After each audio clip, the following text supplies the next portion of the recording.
PMDD shaped my life for 17 years before I could name it.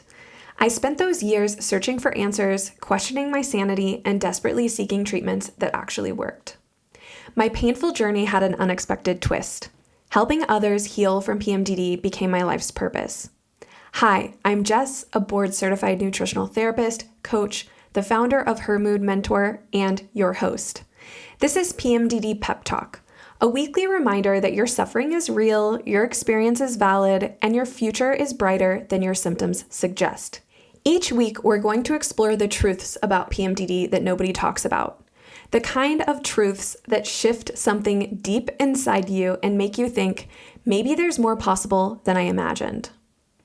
Whether you're in the depths of luteal darkness or riding the clarity of your follicular phase, you're exactly where you need to be. Because here's what I know for sure. Healing PMDD isn't just about managing symptoms, it's about transforming your life. This challenge, as brutal as it can be, is an invitation to know yourself more deeply and live a more joyful, purpose-filled life. PMDD might feel like your whole story, but it's just a chapter, and you get to write what comes next. Welcome to PMDD Pep Talk. Quick pep talk pause. Remember that everything we talk about here is meant to educate and inspire. Always team up with your healthcare provider for personal medical advice. All right, now let's get into it. Hello, this is Jess with Her Mood Mentor, and today I'm meeting with one of our one-to-one clients and PMDD rehab students, Emma. Hello, Emma. Hi.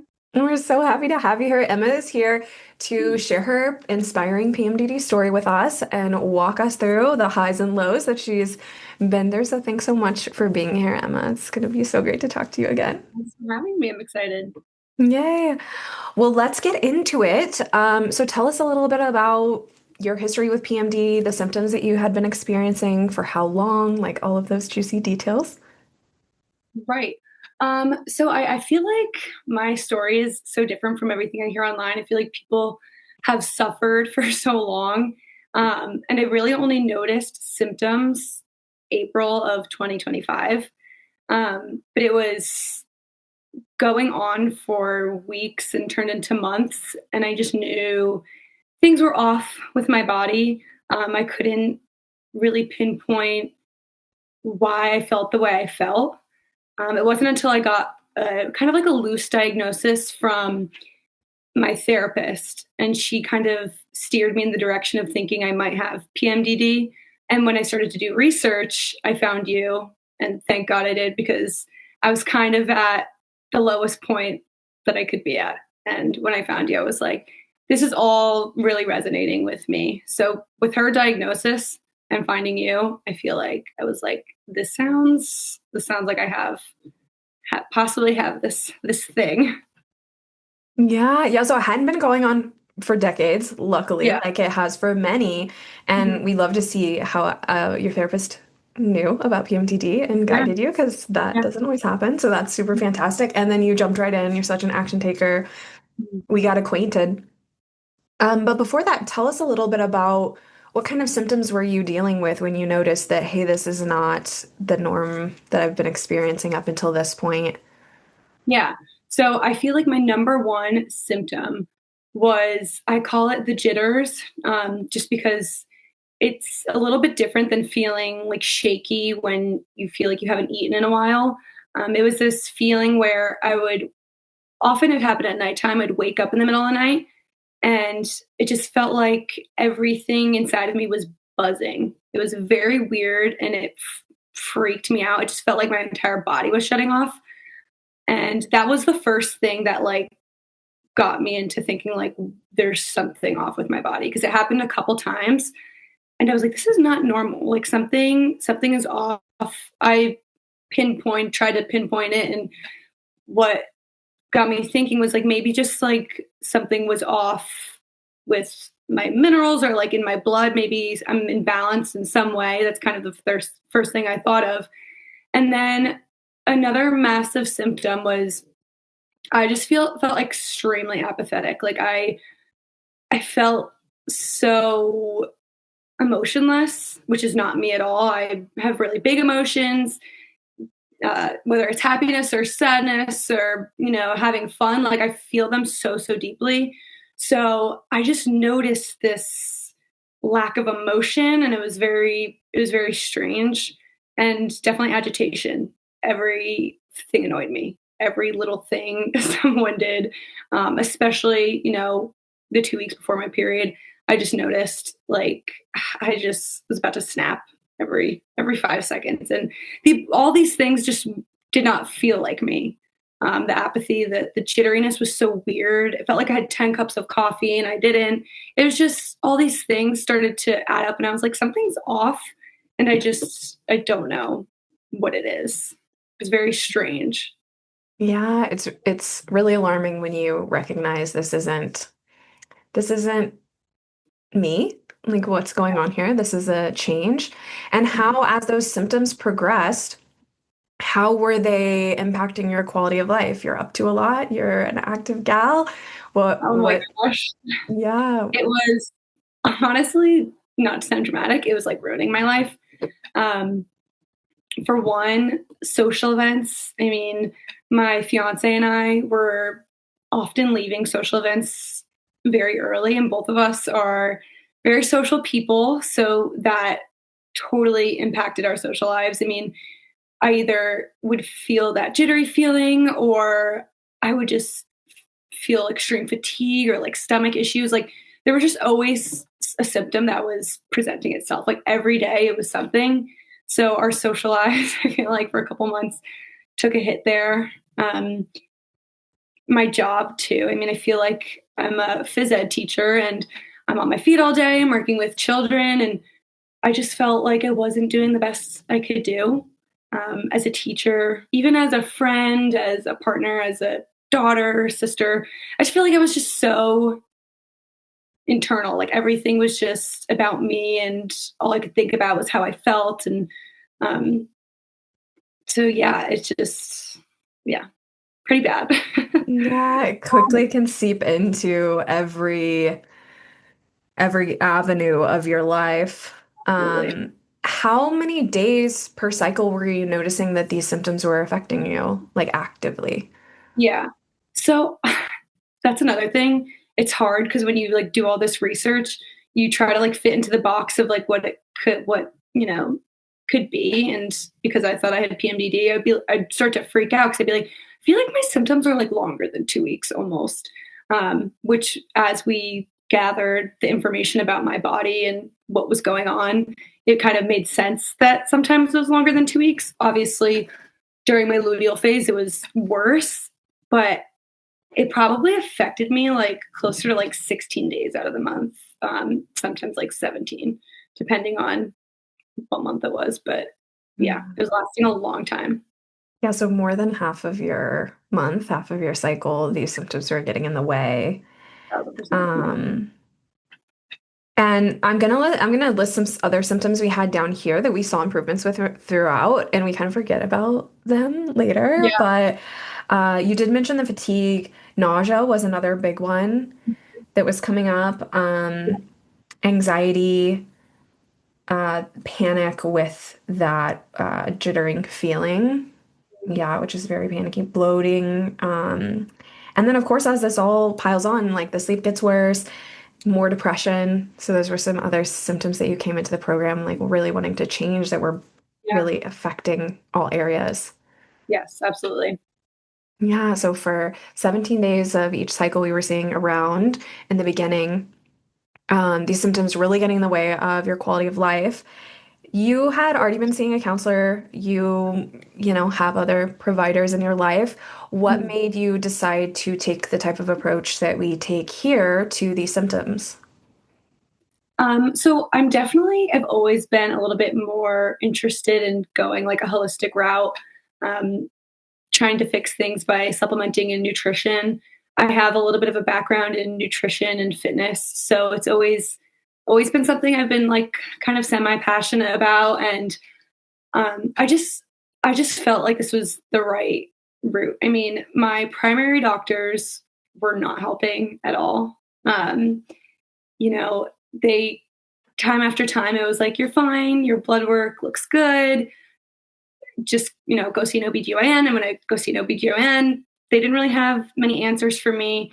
In fact, my last one was like, this is just normal. You're 26. Like, yeah, these are the symptoms that, that arise during your cycles when you're this age. And I was just like, this has got to be a joke. I'm like, there's just no way I can like continue to live like this, because it was affecting every aspect of my life. And I just felt like crap all the time. And so that's when I was like, I need to just kind of like do my own research, figure this out. And then when I did get that diagnosis from the therapist, I was like, you want to know what? That's what I needed to just like research what this is. And I'm just the kind of person who can't sit in discomfort for very long. So I'm like, Google, which is sometimes not a good thing, but sometimes it also helps me because I found you that way. And when I found you, I was just like, this sounds like something I need, something that's going to like actually fix the issue, not put a Band-Aid on it. Especially because like I'm getting married next year and I want to start a family in the next couple of years. And like, I need to like get a grasp on what's happening and try to fix it. And I really did not want to go on an SSRI. I've done it before, did not like the way I felt on it. And I've never been on birth control before, but I really just I didn't want those options, even though those were the only ones kind of like given to me by doctors. So yeah, that's why I was like so happy to find you and the work that you do. Yeah, you really wanted to take a different approach, figuring out what's going on here, right? Those medications can be life-saving. They're so necessary at times, but we're not really getting to uncover the root of what's happening. And you wanted to go straight to it. So I'm wondering, you came into the program, you didn't know what you were getting yourself into. So I'm curious, what were some fears as you were considering signing up, just getting signed up, that you were encountering entering the program? Any fears? So, I mean, obviously the biggest one for me was I have a wedding and a future home to save up for, and finances were just, the thing that scared me. I was like, okay, what if I spend this money and I just don't get results? What if this was all for nothing? So that was definitely my biggest fear, which thank God, like things worked out as they did. But that was definitely my biggest fear. I'm like, am I going to waste all this time, all this money on something that I'm like, how do I know if this is going to work? I mean, hearing the success stories on your page were so helpful, but I was just like, okay, but what about me? Like my body's different. It's going to react different to certain things. And so that was just the fear that things weren't going to work. That and just kind of making sure I was doing things perfectly. I was afraid that I was like, oh gosh, like what if I don't have a day where I eat great? Or what if I can't, take my supplements that day, or I didn't get enough water? And when we started too, I had a lot of weddings to go to. Two of my friends at the age where like freaking everyone's getting married. So I was just like, okay, well, what if I drink one night and it just kind of like sets me back 2 weeks, or so it's just, there's a lot of unknown going into it. And I'm not a fan of the unknown. Yeah, of course. You're making this a big investment in time, energy, obviously financially in yourself. You're not sure what is going to come of it. And then just the unknown of the process. If a lot of like fear around what if I can't do it right, or what if I can't be consistent. Those are some of the most common fears coming into the program. So I'm wondering, now you're on the other side of it. You've gone through the entire program, which we're so excited to unpack with you here today. But let's get a look at like the fears versus the reality. What was the reality compared to the fears? So, well, one, I am like so happy that I stuck with the protocol that we went through, and even to like the very, very end, because I would see like some improvement, but it wasn't until like maybe I guess 4 months in where I saw like such a drastic change. So I'm like so glad that I stuck with it, because the reality was like I just needed to get through it. It's such a process, and you kind of just have to like trust the process, as like corny as that sounds, and trust yourself too. And, you know, it's not going to be a perfect journey. But like just get through the day because like better days are coming. Like 1000%. It's it's just a journey and you have to not like beat yourself up when, you're maybe not doing things perfectly. Um, but the reality is it's like it takes time. So if you're not patient, you'll definitely learn patience through this process, which is great because I definitely needed to learn patience. Um, and another thing for me, like the reality was like sometimes like you kind of feel worse before you feel better, um, because it's just, especially like when you look at my testing, how many things were off. My minerals were like all over the place. Um, so like when things are rebalancing, like yeah, symptoms like might come back and might come back worse, and then all of a sudden like you start to feel so good, and it's almost worth feeling a little bit worse for a little bit because you feel so much better on the other side. At least that was like my experience. Yeah. Yeah, we had Yeah. to work through some major mineral recalibration Yeah. with you, which took time. But you didn't have to be perfect, right? Sometimes you had the drink at the wedding and you Yeah. got a little less sleep because you were traveling and you were still able to feel better in the end. And some of that perfectionism, fear was able to kind of fall away as you trusted yourself and trusted the process more. Yeah. And then what about the fear of the investment now that you're on the other side of it, the time, the energy, financially? How are you feeling Yeah. about that now? It's so worth it. Like it's just I am so glad that I kind of like took this leap of faith. It was worth every penny, like I've said many times to you. Because there's nothing more important than your health. I mean, genuinely, nothing else like not that nothing else matters, but it's so hard to care about anything else or um, do the things you want to do and take care of others when like you don't feel 100%. So it's so worth the investment. It's an investment on your life. Like if you want to be happy and feel good and have energy and do the things that you love and take care of the people you love, like you also need to put yourself first a little bit there, and just like bite the bullet. And it's really worth it to feel like yourself again. In my opinion, I think it's so worth it. Yeah, I think it's so cool to unpack those fears because those fears are so natural and normal, and there's nothing, absolutely nothing wrong with them. We're going to have them embarking on any new change or challenge, but then to revisit them afterward and kind of see where you sit with them, there's so much to be gained as you grow through the fears. Yeah. So I'm curious to get into a little bit as you went through PMDD rehab, as you went through the entire coaching and nutritional therapy process, what started to change symptom-wise for you? So the first thing I started to notice, one was digestion.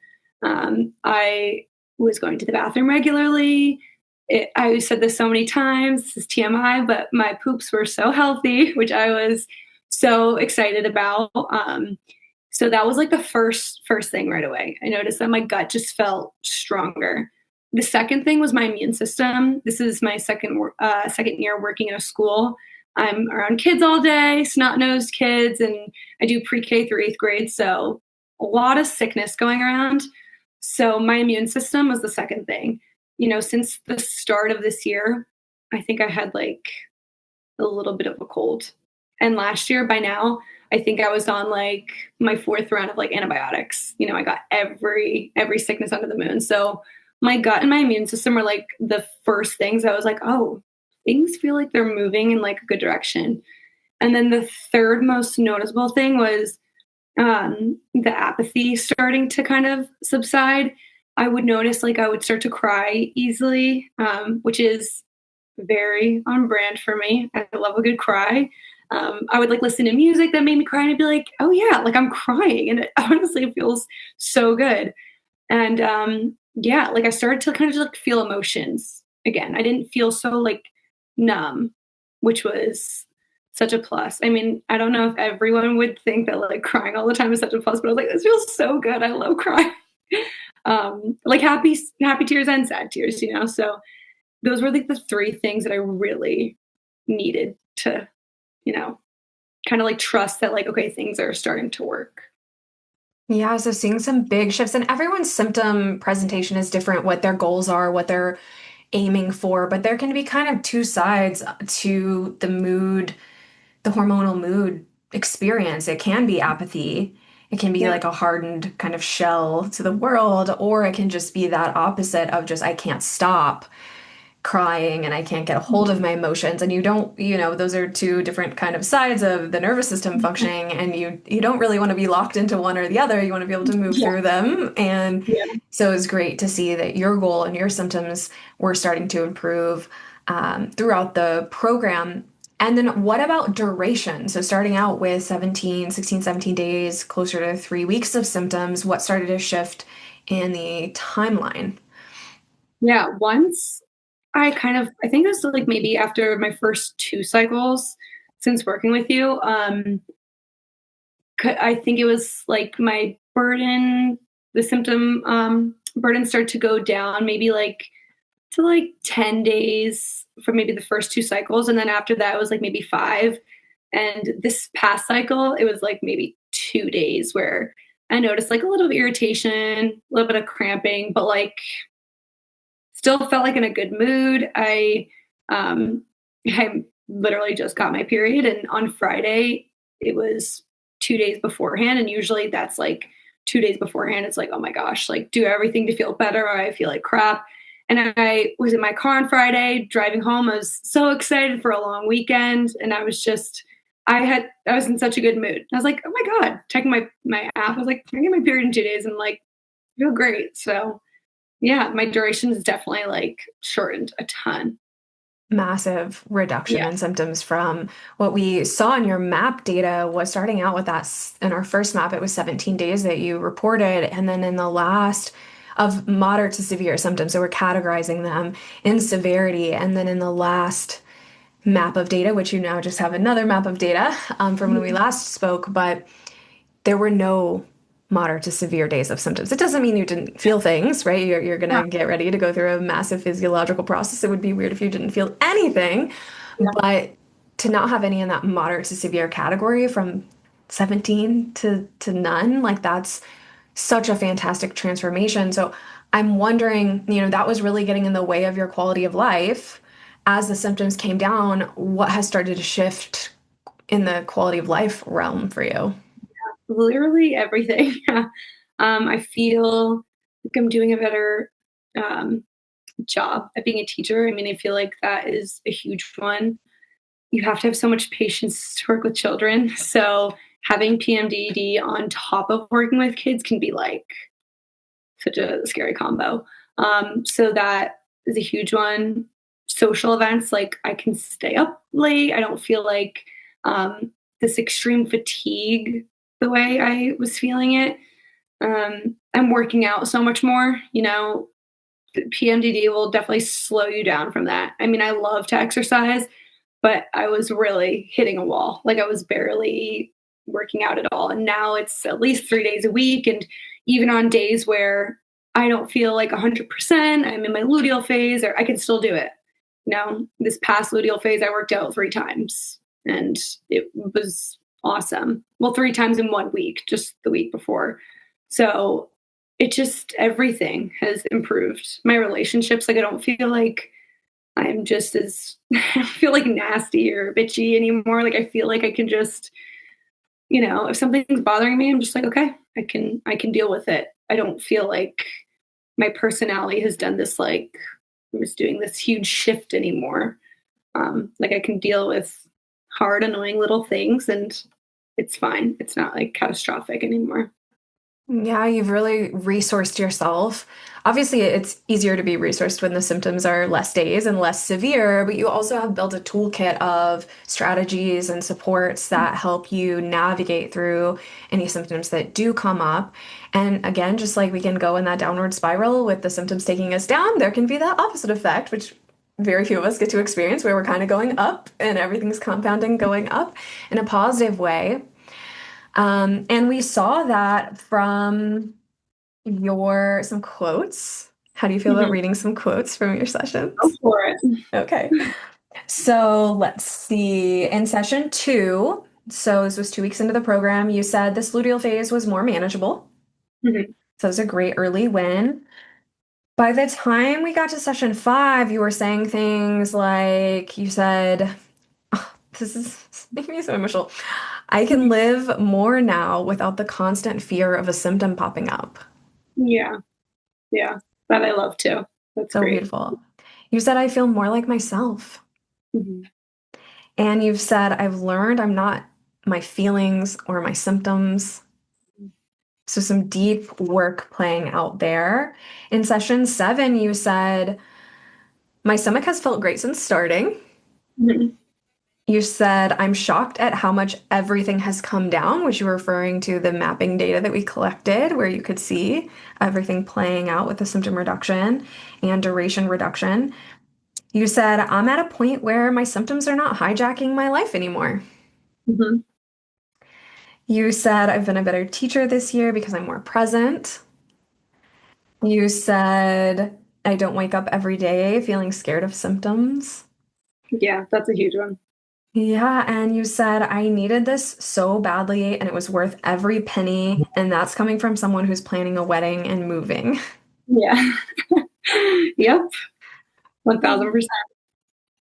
And I mean, it's not surprising to see these shifts when we saw that reduction in your symptom mapping data from that daily record of severity of problems. That's our free symptom mapping kit we offer to everyone, but we work through with our one-to-one clients, targeting their symptom patterns and helping them figure out how to interpret them and reduce them. So we saw that massive reduction in severity and duration from your mapping data, but then we also ran your symptom assessment starting out in the program and ending. And when you came into the program, you had a 416 point symptom burden. And when you graduated in the program, you had a 300 point symptom burden score. So you were able to even reduce your symptom burden by 116 points over that 4 month period of time, which was super fantastic to see as well. Yeah. So we've gone through a journey together. You've gone through a journey with your body, with yourself, with your sense of self. You are in a unique position to share hope and wisdom for other women out there who are still suffering. So I'm wondering, what would you want someone to know who is in a position like you were, say, 6 months ago, a year ago, feeling like there's no hope. I only have these two pharmaceutical interventions as options. There's no way this can get better. This, all of those negative thoughts and beliefs that we tell ourselves because of the severity of the symptoms. What would you want that woman to know, knowing what you know now and what you've been through? Yeah. Just whatever you do, do not give up on finding the answers because yeah, it's like it's such a scary place to be in when you are so just lost and depressed and just don't give up because you're going to find the right thing for you. And we live in a world where it seems like we don't have a lot of options, but like we do. We totally do. And I'm just such a huge advocate like look at what you're eating. Look at your lifestyle. Get the testing done, the hair mineral, the blood work, the just everything. Like do not think that you only have two options um because you don't. And you know, honestly like go the holistic approach. It's so worth it and your life is not going to feel like this forever. Like it's not, you are not stuck like this forever. Even for the women who have been going through it for years and years and years, like just look at like the testimonials too. Like even yourself, like you can be going through this for so long. I can't even imagine. My journey was so much shorter, but even in that short time, God, it felt very hopeless. But it's not. It's totally like you can turn this around. So do not give up.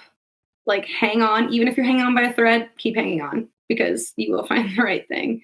Trust, trust. Yeah, that's so beautiful. I mean, the reality is it feels hopeless and it's fine to validate that and to feel that reality, especially when you're trying so many things and you're not getting the results you're looking for. But there is also always more. There's always Yeah. more support, more things to try, more hope of a way forward.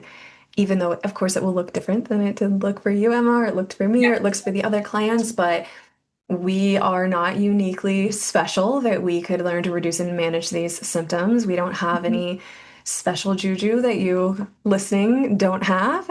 Yeah. It really comes down to finding the right support for you and finding the right interventions for you, and also not just disappearing the symptoms. It's not all about that. It's about how you care for yourself and show up for yourself and Mhm. believe in yourself. There's a lot of deep work to the process as well that's required, but you have to hold that thread of hope to get there.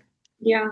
Like you're strong. Just please, whatever you do, hang on because the answers are coming. Just keep doing the research and find the right person to work with, genuinely. Beautiful, Emma. Well, thank you so much for being here, for sharing your story. It's a big ask. It's very vulnerable to put yourself out there, but this is such a gift to offer to everyone in the community to know that here's another woman who changed her life and changed these symptoms, and it's possible for those listening as well. 1000%. Stick with it. You'll be fine. I promise. Oh, well, thanks again for being here, Emma. It has been such a joy and pleasure to work with you over these last 4 months, to see this transformation to play out, to be a part of your healing journey. It's been a real gift. I loved celebrating with you throughout and turning over all the rocks and seeing where Mhm. what we were missing. So I just want to thank you, obviously, for being here. As I can't thank you enough for being here, but thanks for inviting me into your process and allowing me to Thanks. guide you. Thanks. You helped me so much. I appreciate it. Well, thanks, Emma.